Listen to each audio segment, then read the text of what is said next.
I know last week I didn't do my reading wrap up at the first of this month, but here we are doing it this week.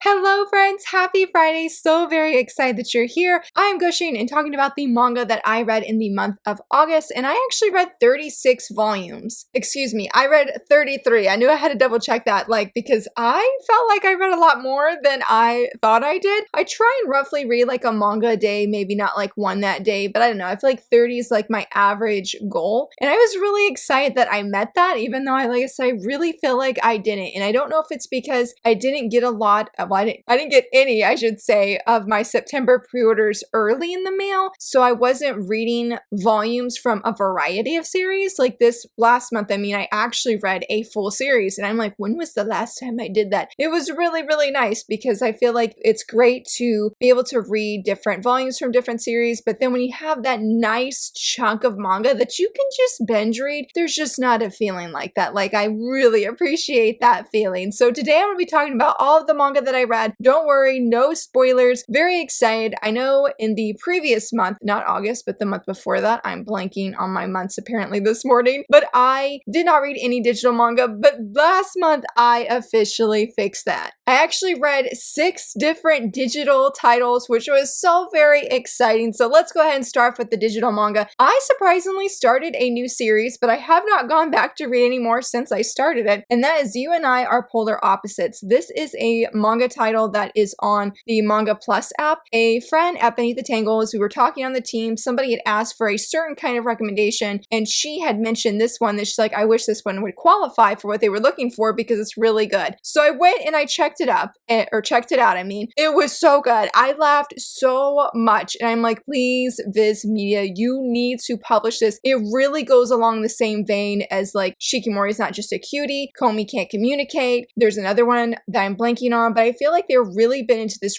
and Shikimori's not by Viz, that's by Kodansha, but it still came to mind and wanted to mention it. But I feel like that kind of romantic comedy is really popular, and so I'm like, come on, this is just really, really good. It fits and checks all of those boxes. What I really loved about this is because when you first start the series, the main girl is a Gairu, and she's very popular, very upbeat, but the guy that she's actually attracted to is the complete opposite of her personality. He's very quiet, he's a man of few words, and when he does say things, he's very blunt. Like, he does not sugarcoat anything, and that's actually why she's attracted to him. She finds out that he's attracted to her too, and they start dating, and it is so sweet because she's trying to follow different advice that she sees online because she really wants her boyfriend to feel loved by her, even though she's like, hey, let's go to this shop that I want to go to, let's go do this, and then she's always hogging the conversation, and she's like, wonder if he just feels like I'm not giving him time to share what he's thinking or what he likes, when it's really not the case, and he really just doesn't mind. Like, he even tells her that he wouldn't do a lot of the things that he's done if it hadn't been for her, like when they've gone on dates, or a date, I should say. It is so sweet, and I highly, highly recommend it. I am hoping that this will get printed because I'm like, okay, the last time I checked out a series like this, I think technically it was Oshinoko, but the time before that was Blue Box. I waited a year and it finally came to print, so I'm like, please let this one be printed. I really feel it would do very well, and a lot of people would super enjoy it. And though this is sort of random, one last thing I want to say is I was really surprised for a shonen romantic comedy. It had 0 fan service, and I was like, wow, this is pretty odd, to be honest, because even in some of the other series, you still get some of that fan service. It may not be like over the top, but it's still there. But there was like nothing. I'm like, wow, I'm pretty impressed. I also started another series, but it was on Komaki, and that was Strawberry Love, and oh my goodness, like, I loved this manga. This is an age gap. It's quite the hefty one, but it's between adults, works so incredibly well, and I actually read some again this morning because I'm like, you know what, I really miss these guys. I read up to chapter 14, and for You and I Are Polar Opposites, I read up to chapter 7 because I felt like that was the first volume, but Strawberry Love, I could not stop reading. I actually went and bought keys when I was reading, and I really wanted to buy more, but I was like, I'm gonna be pushing like 15, 20 bucks if I'm not careful, just so I can catch up and unlock the other chapters because it's so wholesome. It's about this young college girl. She goes to help her grandpa out at his strawberry farm because I think he took a fall or a tumble, and so now he's in the hospital. And as she's there, she meets another farmer who's helping out. I unfortunately do not remember his name, but they start having feelings, and it was so cute. I love the grandpa because he is totally on board for this ship. It's very, very sweet, sort of like a slow burn. There's some cute comedy moments because both of them are like, wonder if they don't like me. And though it seems like there's miscommunication, I feel like it's more of they're just shy little awkward beings. He's nervous that she's gonna think he's too old, and she's nervous that he's gonna think she's too young. And so they finally, though, they come together, and that's a scene I was rereading this morning, and I love it so much. I'm so bummed. This will probably never make it to print. I am devastated by that because it is just one that I could not stop thinking about this month. I read it early on, I think, or like 2-3 weeks ago. I have still been thinking about it, and it still makes me happy. It still makes me squeal. I think if you don't have a problem with age gaps, or if you're looking for a very sweet one, this is one I would highly recommend, especially since you actually do learn a little bit about farming strawberries. It's definitely like on the lower key side because it's really focusing on the romance, but it was really interesting learning some facts about strawberries and how to plant them and how to farm them and how to take care of them. I really appreciate when we had that. There is quite a bit of episodic chapters though, so like it does have a flowing story that's moving forward, but then like it would get to this really good part and then it would be like these random little side chapters about an event that happened, and I'm like, this is great. I'm loving this. I'm like, give me the romance. Like, we're about to be at a really critical point in the relationship, and then we're getting this other side chapter, and I'm just like, I just want to go back to the story, but it was still really good. I didn't dislike it. It was just the timing of things that were happening. So again, I would highly recommend Strawberry Love. It was very, very sweet. I am waiting for that moment when I have a few extra funds where I can go buy. It's probably gonna have to be about $10. No, I'm on the lower side. I think I'm over halfway, but I feel like I'm probably gonna be hitting about $10 of wanting to buy keys, but I know it's gonna be so worth it. So very good. Definitely cannot wait to finish this series. The next 3 volumes that I read was Princess Bibliophil, which I gushed so much in my video of last week. I filmed that one first, and now I'm doing my reading wrap up because I just had to share my thoughts. I read those 3 volumes 3 times within the course of a week, which I have not done since I read Loving Yamada earlier this year. I really, really, really loved Bibliophil Princess. It was so wonderful, so cute. The art is fantastic. It is gorgeous. Why did I wait so long to read the series? It was everything I was hoping for and more. If you really love shoujo fantasy with some beautiful swoon-worthy romance, because honestly the swoon is real with Prince Chris, that is a series I would highly recommend checking out. It has some very funny moments that are in it, but the sweet and wholesome shoujo romance is everything in that series. It's another one that I'm definitely looking forward to a sale so I can get the rest of the volumes. It is one we also desperately need in print, and I'm like, come on, Yen Press, come on, you can print this. It has an anime. Let's get this in the works because I need it on my shelf. Really can see myself coming back to this series time and time again just because it's such a fun and enjoyable swoon-worthy read that I cannot get enough of. The last digital manga that I read, okay, it's sort of weird how this one went about. It's volume 4 of Kiss with a Cat. Here's the thing. I was going to feature this in my latest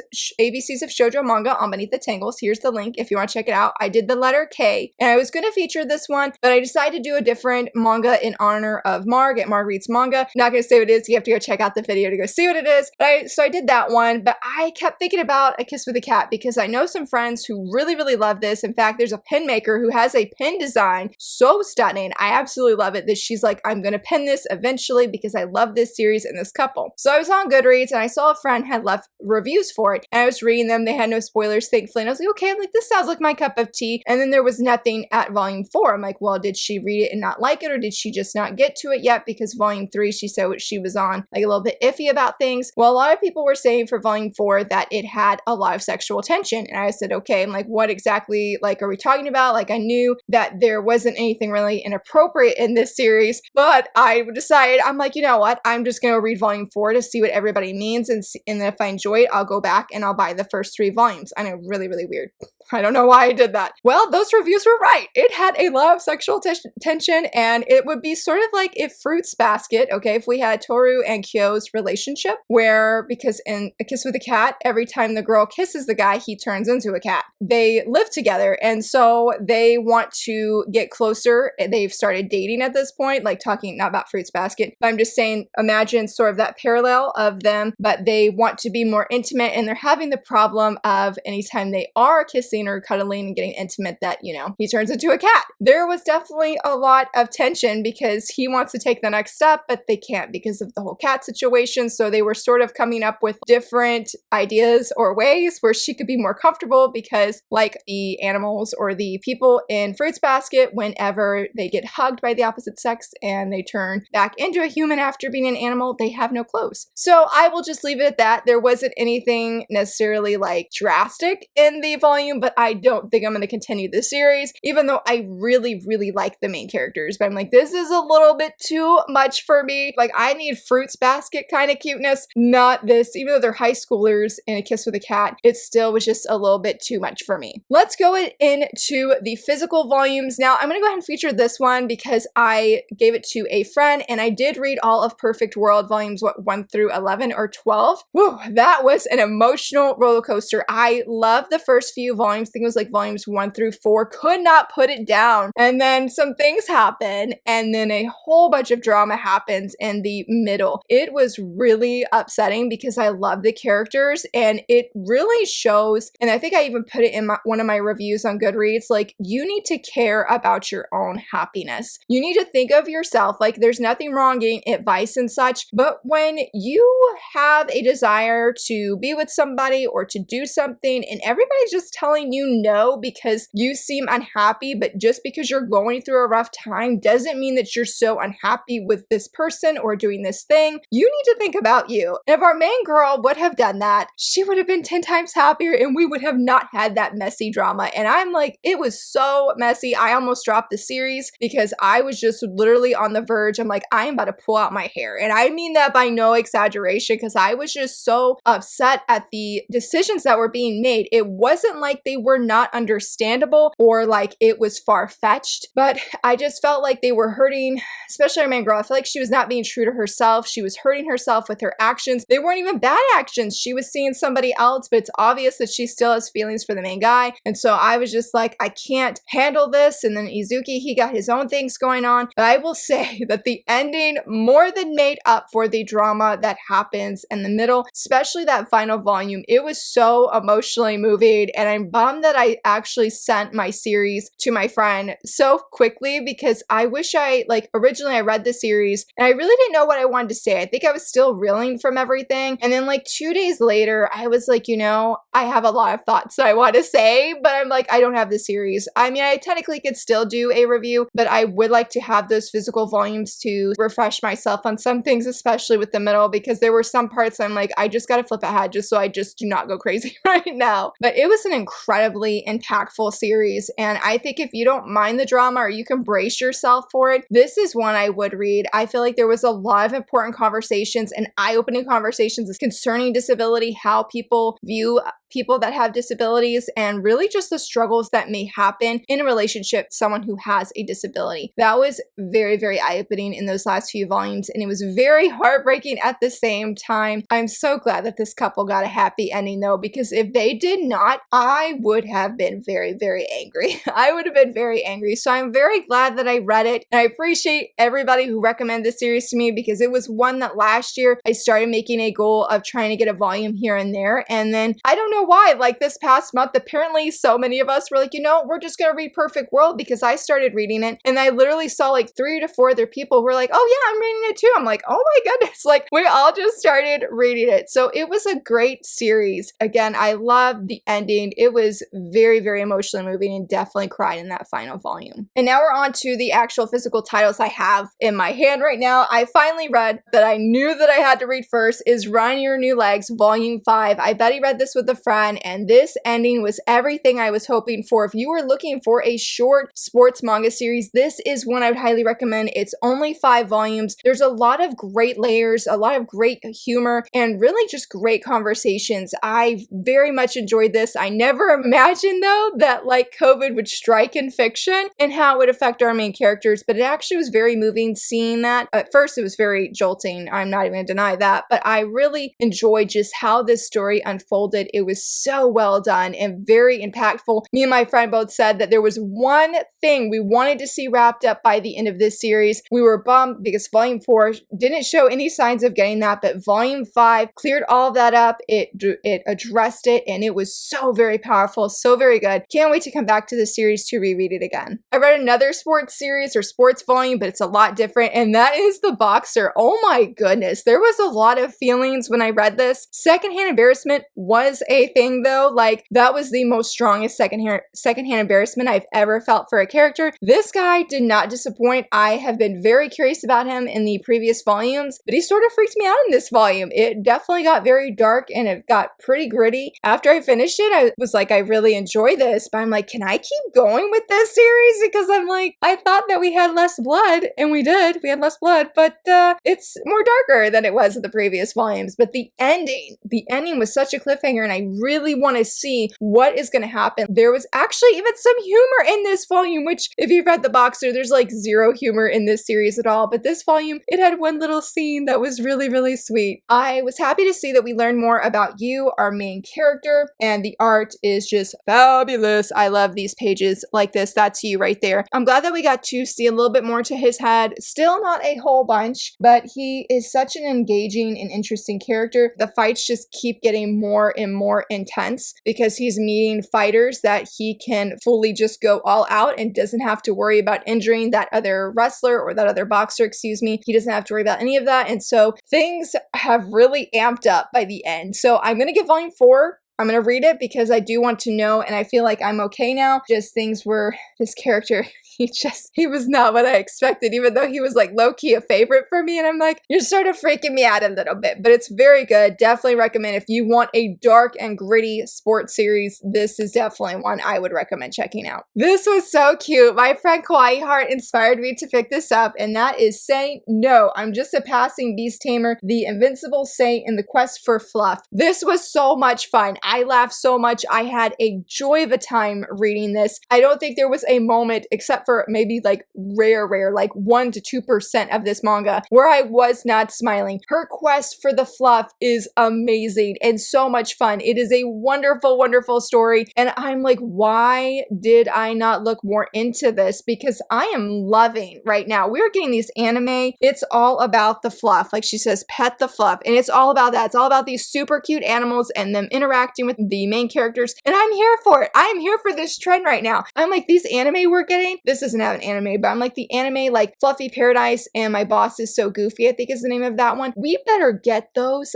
physically and print for those manga. Like, I need them in my hands. But yes, going back to Beast Tamer, it was so much fun. There was only like one scene. I didn't really get why we had to have sort of like partial nudity, but everything else, I loved it so incredibly much. Again, it was so much fun. It was a joy to read. This was definitely hands down one of my favorite reads this month. I love the cat. I love our heroine. I am eager to see how this series unfolds, and I hope that the goal to pet all of the animals will still be the #1 thing that she has in mind that she wants to do, because that quest is just a blast to see. Look at him, he's so cute. Is a blast to see in this story. Cannot recommend it enough. Very fun. So thankful that Jess put this on my radar and sent me like pictures of when she was reading, and I was like, I'm sold. I need more, and I can't wait to read more. This next read was not a happy, fluffy story, and that is volume 1 of Not Your Idol. I love this. This has been on my radar for a really long time. I know it's currently on hiatus, but this volume was exactly what I wanted from Oshinoko. I didn't really dislike Oshinoko, but it wasn't my favorite either from what I read. I read it before it was even licensed in English. I was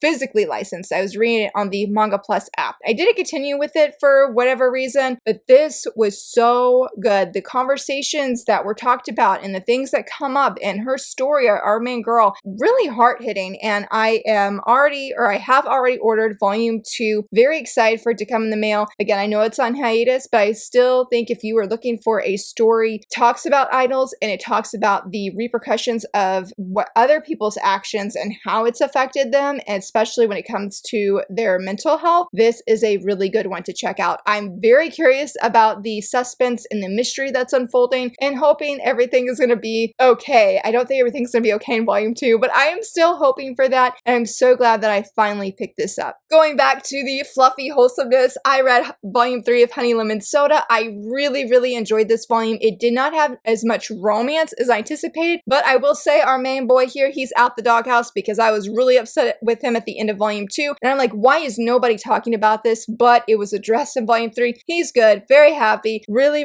loved how Yuka is growing, and one of my favorite lines in this whole volume is she's like, we may be in other worlds, but my world is bright too, or still bright too, I mean. And I'm like, yes girl, tell it. I really love it. I think she's just going to continue to grow. We have the school festival coming up. I'm excited to see where things are going to go. It's very interesting. There's just a lot of great developments, and just seeing her shine and thrive. This story is about her. It is a romance, but this is her story, and I am here for it, and I'm loving seeing where her story is going. Oh my goodness, this was my favorite read of this month. Oh my gosh, I love it so much. That is volume 4 of Villains Are Destined to Die. This series continues to be my top favorite. I have just finally accepted that I love this series an unhealthy amount, and that this is my favorite manhwa. Every time it comes in, I read it immediately, though I did delay reading this one because I wasn't ready to read it super fast, but I did feel all of the emotions. I was squealing, I was gasping, I made some loud noises when reading, like, oh my gosh, like, I can't believe this just happened. There is just something about Penelope that I absolutely adore. She is the ultimate girl boss, and I cannot get enough of the actions that she takes, and the ending left on a cliffhanger, but I'm like, girl, you tell them you slayed. You leave these men doubting, like, oh, did I ever know Penelope? Or maybe I was doubting how strong she is. Like, man, they don't know nothing about Penelope. They don't know nothing about her. And so, well, some of them do. I mean, oh well, yes, I take my ramble back, because we do see a lot of things. Is his name Callisto? Is that how you say his name? We get his backstory and a few other things. Some really great moments with Penelope. I'm on the hype train. I still really love Eccles, but there you have a nice banter that is so good, and really enjoy seeing on page every single time. It was so amazing, and I just like Penelope's inner thoughts about him are really funny, but I think she's coming around, and I'm so excited for the next volume. I need some good things to happen because some bad things happen near the end, and I'm just like, everybody better be okay. Like, I don't need Penelope or Callisto, I forgot he was on the cover, I don't need them getting hurt. I don't need any more bad things to happen. So cannot get enough of this series, cannot recommend this series enough. It is not your typical villainous isekai kind of story. Highly recommend checking it out. The art is beautiful, and Penelope, she will slay every single time, and you just gotta see it for yourself because it is perfection. A heroine that is not slaying in the perfection area, I guess you would say. I read volume 3 of No Longer Heroine, continues to be a dumpster fire, continue to deeply enjoy this series, though there was a lot more cringeworthy moments that had me like,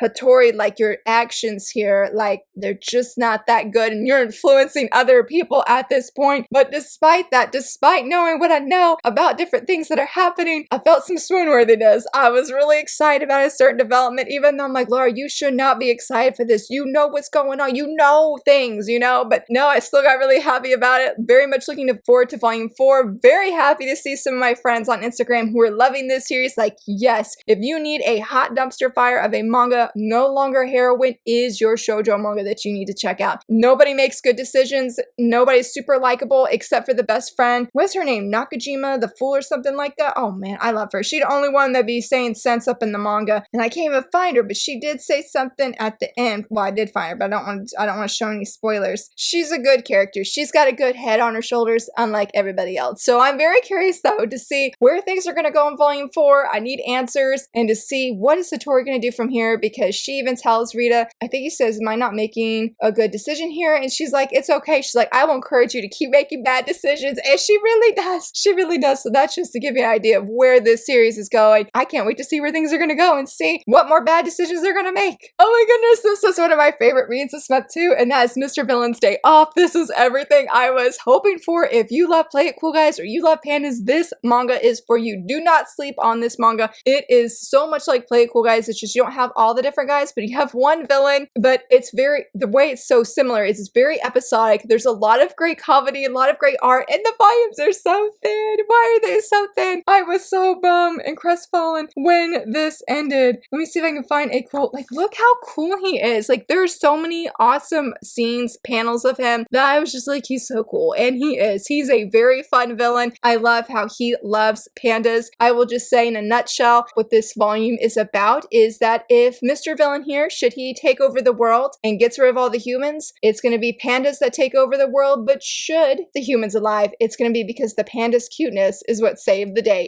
They saved the world with their cuteness, because there's a few different moments where he's like, you know, we're going to wipe them out, but he doesn't want to get rid of all the pandas, and it is so cute. And of course, I love the trope where you have this villain-like character, but as he interacts with people, he starts to doubt his motivations, and if he really wants to wipe out everybody, and then he starts having these really sweet, kind moments with characters who don't expect him to be that way. Here for this trope, I love it. I'm a sucker for it. I really, really love this. This is definitely going to be in my top 10 favorite series of this year. I would be shocked if like something changes, because I had a blast reading this. I was so happy. The fluff is real, and I'm just like, bring on Mr. Villain and bring on the pandas. It is so good, and can't recommend this one enough as well. Talking about another manhwa, so excited to finally read this, and that is Not So Wicked Stepmom. I actually read the light novel of this many years ago, did a review. I think it was like the day of Thanksgiving or the day after, and this was such a beautiful, faithful adaptation of the light novel. I still feel the light novel is better. I never thought I would ever say that, because it's like one of the few light novels I've only read ever, but there is just something very special about that. But anyway, you can't get the light novel anywhere due to things that happen with the publisher, so the manhwa is the closest thing you can get, and it was so good. I love seeing our main girl, her stepmom, her expressions and how much she loves her stepdaughter. Like, she's so adorable, and I love their interactions and the way that, like, you know, she's sort of just misunderstood because she basically reincarnated into the stepmother in Snow White. The lady who, you know, gets reincarnated into her is a really awesome lady. She was a seamstress, made kids' clothes in her past life, but now she's in here and she's trying to change things because she loves her daughter so much, but her facial expressions make her seem a lot more evil than what she is. And look at her expression.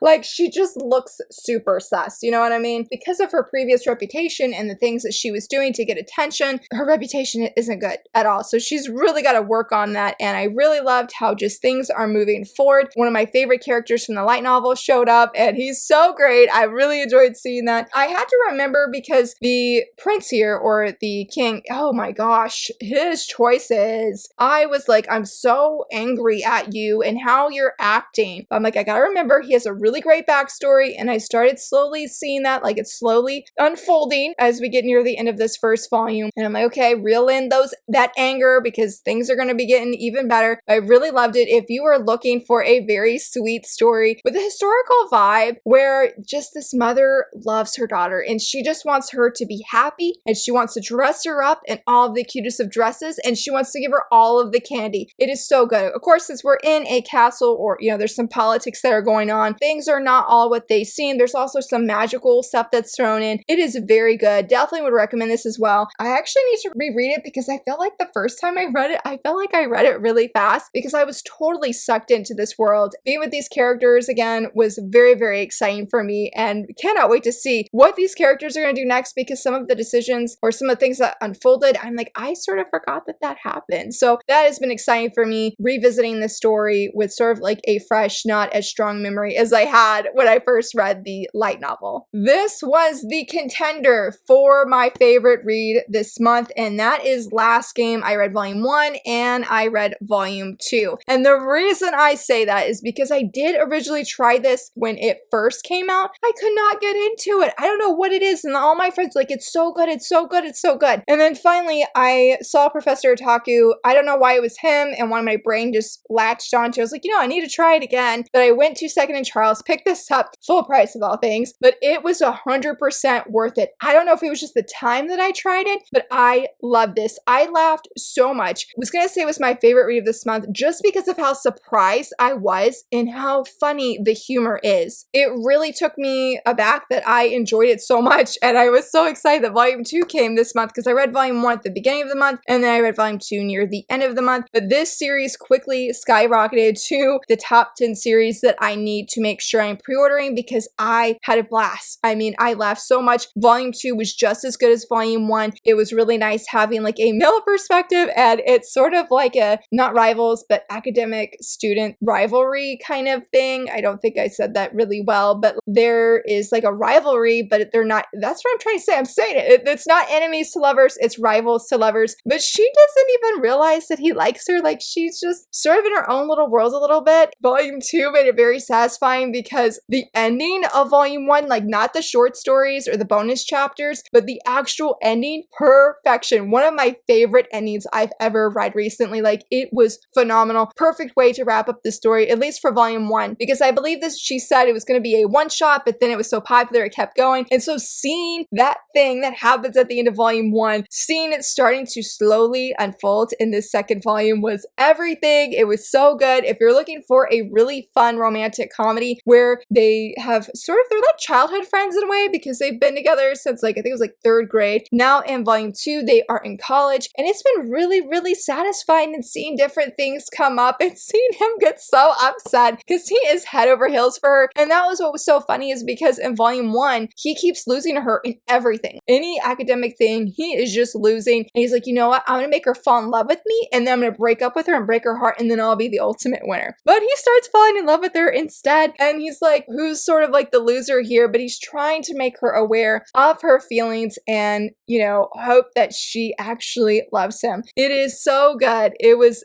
a blast to read this. I'm so excited that we have this in print. I hope that people who pick it up enjoy it just as much as I did, because again, I picked it up the first time and it just didn't click with me. But coming back that second time, it was everything I needed and wanted and more. Can't recommend this one enough too. Apparently that is a trend because I've said that more than once now. Oh, I'm so bummed to talk about this one. I'm actually pretty nervous, and that is Kobito Volume 1. I shared in my Instagram stories that I decided to drop this, and I got a lot of messages, but I want to clarify here, and like I clarified to anybody that reached out, I did not dislike this story, okay? I actually really enjoyed this story. I love our main girl, Kobito. She is amazing. She is that perfect shoujo girl status where she is so bright, she's so cheerful and friendly. She gives her all, like everything about her I really, really enjoyed. So where did the problem come in? This guy little right here, like I don't remember his name, but he's a dog plush, and the premise of this story is Kobito is on Earth. I don't know if she's always lived here, but she's wanting to get this jar, and she fills it with people's like hardships and things that they're going through, and as that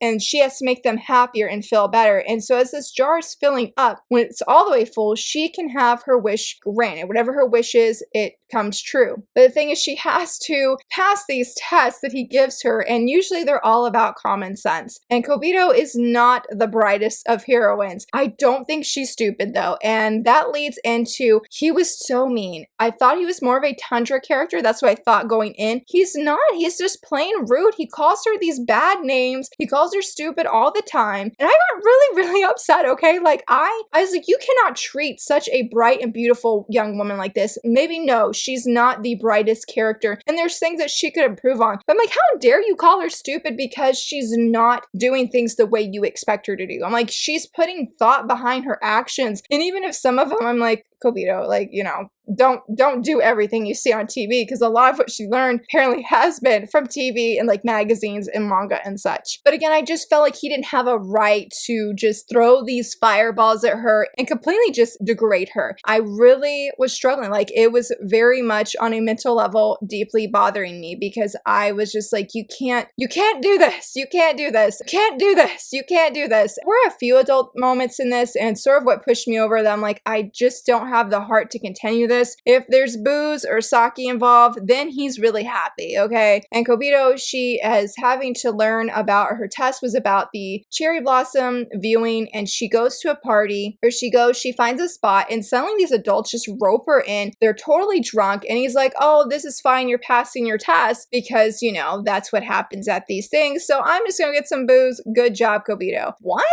Like, she is a young woman and should not be alone with these drunk guys. Nothing happened. happens, but that pushed the envelope for me. That I'm like, you cannot degrade her the way you have and expect it to be okay. Somebody told me that it does get better in that sense, that he does become friendlier, but I don't know, the way it really mentally bothered me, like I have not had that kind of anger and upset at a character on the behalf of another character like that in a while, so I really don't know, but I just definitely want to clarify that the only reason I stopped reading this is because of how angry and mean he is. I love this story. I didn't find it too simple. I find Kobito very sweet. I liked how she is having to learn things in this world, but if he could just stop being so incredibly rude and mean, then I would keep going. But right now, I do not have the heart to. I feel like talking about it, I still have a lot of that anger and upset. It just boils my blood at how mean he is to such a sweet heroine who never ever deserved that kind of hate. And to wrap up my last 2 reads of this month, I, for whatever reason, just